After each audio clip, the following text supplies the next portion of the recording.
ప్రేమైన దేవుని బిడ్లారా, దేవుని వాక్యాన్ని చదువుకుందాం.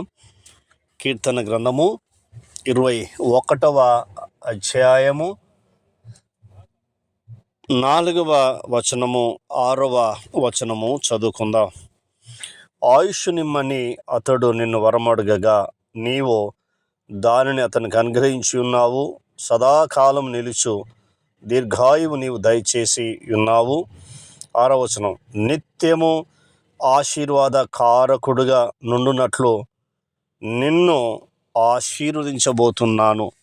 దేవుడు మాట్లాడుతున్న మాట, నిత్యము ఆశీర్వాద కారకుడుగా నుండునట్లు నేను అతన్ని నియమించి ఉన్నాను. నీ సన్నిధిని సంతోషముతో అతన్ని ఉల్లాసింపజేసి ఉన్నాను. ఆమేన్. కాబట్టి దేవుడు మాట్లాడుతున్న మాట ఎంత అమూల్యమైన మాట చూడండి. పైనేమో దావీదు ఈ మాట రాస్తున్నాడు, ఆయుష్ నిమ్మని అతడు నిన్ను వరమడగగా నీవు దానిని అతనికి అనుగ్రహించి ఉన్నావు. చూసారా, ఆయుష్ నిమ్మని భక్తుడు ఏం చేస్తానంటే ప్రార్థిస్తున్నాడు. నిజమే, ఆస్తిపాస్తులు కాదండి, అంతస్తులు కాదు.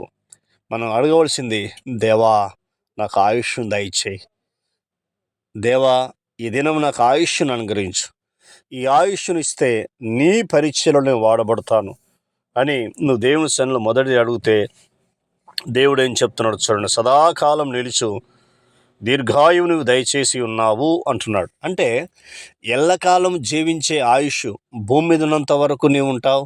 తర్వాత ఈ భూమిని ముగించిన తర్వాత పరలోకంలో సదాకాలం ఉండే ఆయుష్ను దేవుడు ఇస్తాడు. అది ఆయన గొప్పతనం. అందుకే యేసు క్రీస్తు ప్రభువారు ఎందుకు పుట్టాడు మానవుడిగా?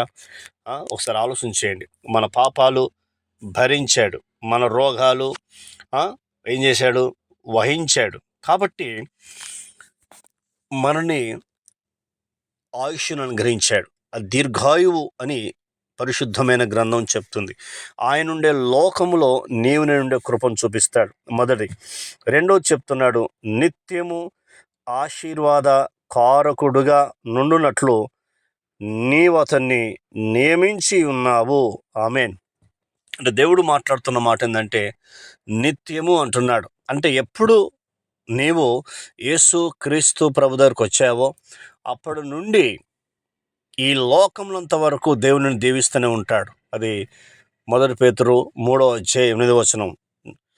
ఆశీర్వాదానికి వారసులుగా ఉండడానికి దేవుడు మనల్ని పిలిచాడు, గుర్తుంచుకోండి. కాబట్టి నిత్యము ఆశీర్వాదానికి వారసుడుగా ఉండడానికి నేను పిలిచాను నిన్నని చెప్తున్నాడు. కానీ పరిశుద్ధమైన గ్రంథం బోధించినట్టుగా మనం చేస్తే కంపల్సరీ మనం బ్లెస్ అవుతాం. కాబట్టి ఈ యొక్క వాగ్దానం పొందుకోవాలంటే 3 విషయాలు మనం చేయవలసింది. మొట్టమొదటిది, దేవుని మాట శ్రద్ధగా వినాలి. దేవుని మాట శ్రద్ధగా వినాలి. అందరి మాట వింటున్నాం కానీ దేవుని మాట వినట్లేదు, గుర్తుంచుకోండి. దేవుని మాట శ్రద్ధగా వినండి, మొదటిది. రెండోది, ఆయన ఆజ్ఞలు పాటించాలి. ఆయన ఆజ్ఞలు ఖచ్చితంగా పాటించాలి. దేవుడిచ్చే ఆజ్ఞలు, మనిషి ఇచ్చే ఆజ్ఞలు పాటిస్తున్నారు కానీ దేవుడిచ్చే ఆజ్ఞలు పాటించట్లేదు. రెండోది. మూడోది, యేసు క్రీస్తునందు విశ్వాసం కలిగి ఉండాలి.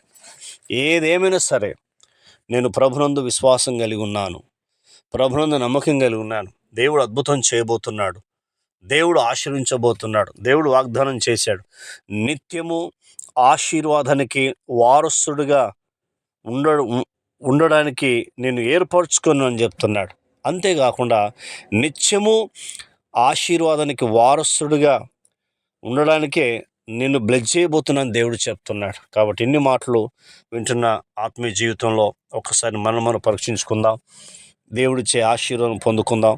సదాకాలం నిలిచే దీర్ఘాయును, సదాకాలం ఉండే ఆశీర్వాదం పొందుకుందాం. కన్న తండ్రి, నీకు వందనాలు.